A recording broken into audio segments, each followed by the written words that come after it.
up guys, Fishing Nuts here. Today I'm going to show you how I took this photograph.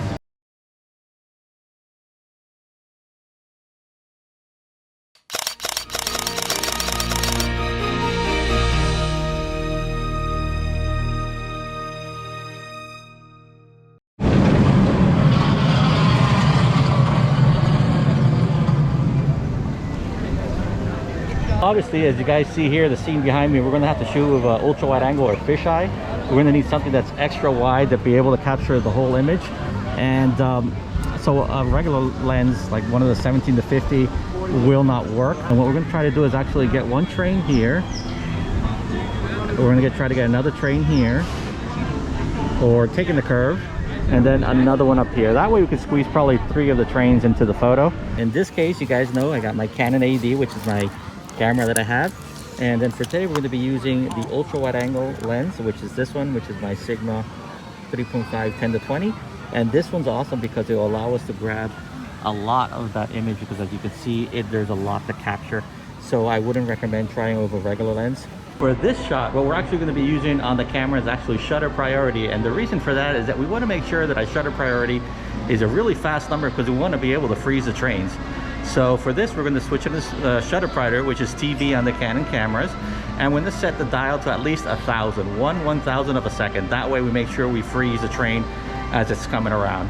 Now don't worry about the other settings for the f-stop. If you want to put like a wider f-stop or something like that, go ahead for it, as well as the ISO. But for this shot, what I like to do is use one of the modes, which is the shutter, and that'll take care of everything, prioritizing on the shutter speed of 1/1000 that we want to put in there so we can freeze the train. Now a tip for this, which is I always tell everybody, focus once and leave the focus as it is, because we're not going to try to move from our current location, because that makes it easier when we put this into Photoshop and we merge the photos. So what I did for this photo is I actually focused right here in the middle to these rocks here, and that way everything else is going to be in focus. Now obviously we need to hold it as still as possible. Since it's during the day, we're going to get away with this because the speed will be pretty fast and we won't have any, hopefully, blur. But we won't be able to take the shot during the nighttime, so I can give you at least a heads up on that.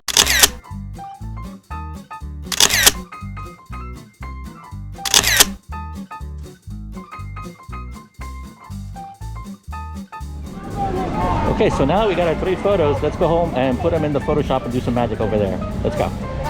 Okay, so let's go ahead and talk about these images that we put here into Adobe Lightroom. Now you're going to see here the 3 images that we took when we're over there at the mine train. Here's the first one, where the train is here and the coming down from the mountain. The second one is here, where the train is taking the turn. You can see that, people with the hands up and everything. And then you'll see the third one is the train all the way here on the top. Now you can see how, since I was holding this handheld, as you know, you can see how the photos are moved a little bit. And once we put this into Photoshop, it'll take care of aligning the photos, which is going to be the first step that we always do. So the first thing we're going to do is we're actually going to open this up in Photoshop, and we're going to make sure that we select all 3 layers, and we're going to open up as layers. And what that's going to do is going to open up all 3 images inside Photoshop, but it's going to put it into different layers. And then we're going to use a technique that's called masking. And masking will allow us to then let certain parts of those images seek through to the other image, and that way making the final image where all the trains are in one photo, which is actually a combination of the 3 of them. Okay, so we're going to go ahead and select the 3 as I did now. I'm going to hit the control button, click all 3, and we're going to right click on one, and then we're going to go here to edit, and we're going to come all the way to the bottom. It says open as layers in Photoshop. So here we have the images opened up in Photoshop, and you can see here on the right side we got the 3 layers, 1, 2, and 3. Now if you know a little bit of basic of Photoshop, you know that when you have layers, always the top layer is the one's going to be shown, that's going to be prominent to the other ones. And depending on the blending mode, you can be able to see back through the others. But in this case, since we have this set to normal on 100, we will not see the layers that are underneath it. For example, if I hit the little I button, you'll see that you won't notice that I'm turning them off. But if I do the top one, it will filter through and show us the next layer all the way down to no images at all. Okay, so the way that I like to work this is that I like to work on the first 2 and then work my way down. It makes it easier trying to blend the images. Now, since this was something that we did do handheld, and you can see that there's some movement here in the photos, the first thing we're going to do is we're going to align it. And thankfully, Photoshop has the option to auto align it. So we're going to go ahead and select this 3 images with the control key, just like we did in Lightroom. We're going to go up here to edit, and we're going to put auto align layers. We're going to select the default. We don't need to select anything as perspective and weird stuff like that. Auto would automatically detect it and align them correctly. Now, as I mentioned in the video, if you want to use a tripod for this, even if it's during the day, go for it. You know, it does help, but usually when you're shooting stuff in the day, since your shutter speed is so fast, you can somewhat get away with it.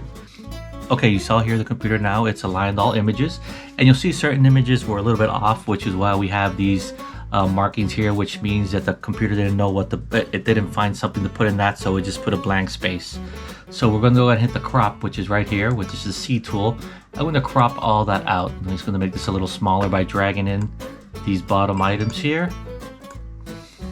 And once I have it in, I'm going to hit enter, and there we go, bam. The image is now cropped for all 3 images.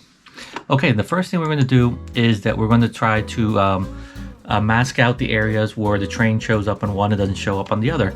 So I like to turn off the last layer and work at them 2 at a time. It just makes it easier. And I look here, I want to turn off the eye on this one, and I know that the train starts here and ends over here. So what I'm going to do, I'm going to select the top layer, and I'll hit the mask button, which is right down here. And you're going to see it's put a white blank, which means that nothing is getting masked. What's going to go through is what's actually painted in black. So I got my black here selected. I'm going to select my brush. Now wherever I paint using the mask, because I don't want to paint on the photo, I want to paint on the mask, which is this little square here you guys see because it's check marked. Wherever I paint means it will show what is behind it. So in this case, I'm going to go paint right here, and you can see as it starts showing up. Okay. Now obviously it's really light because I have the settings of opacity here as set as 22. I'm going to bring this up to 100 as well as 100, and now when I do the brush, it's going to paint the darkest possible on the brush with the flow, which means it's going to do 100%. So now if I put my paint over it, you're going to see as the train appears, and there we go. Okay, so there we got one of the trains going. Now here you can see that one of the trains, it's somewhat it was basically covering one of the images of the other one, so I'm just going to leave it like this. We'll later go in and tweak it a little bit. Okay, so that's the first image. So what I like to do is I like to select the 2 images that I just did, and I like to merge them. I'll put merge layers, and what that's going to do, it's going to make one image of the 2 of them that I did. Now this is something that you can't go back, so you got to make sure that once you're happy with those 2 photos that you merged, you can again do the merge layers, and that way you have one. So then we're going to do the next thing with the next one. I'm going to go ahead and turn this off, and that way I know that the train's up here. I'm going to turn this on. So now that I know I want to mask this area, so again, select the top image, select the masking tool, and again, I'm going to click it to make sure that I'm painting on the masking tool, not on the photo itself, and then I'm going to paint here, and I'm going to put the train. Okay, so here you go. Here's the 3 images merged into one.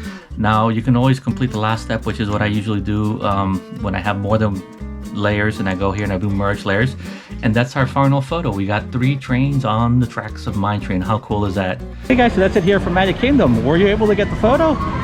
If you were, actually tag me. I'd be interested to see it. Okay guys, so this is here from Magic Kingdom. Until then, stay awesome. See ya. Bye.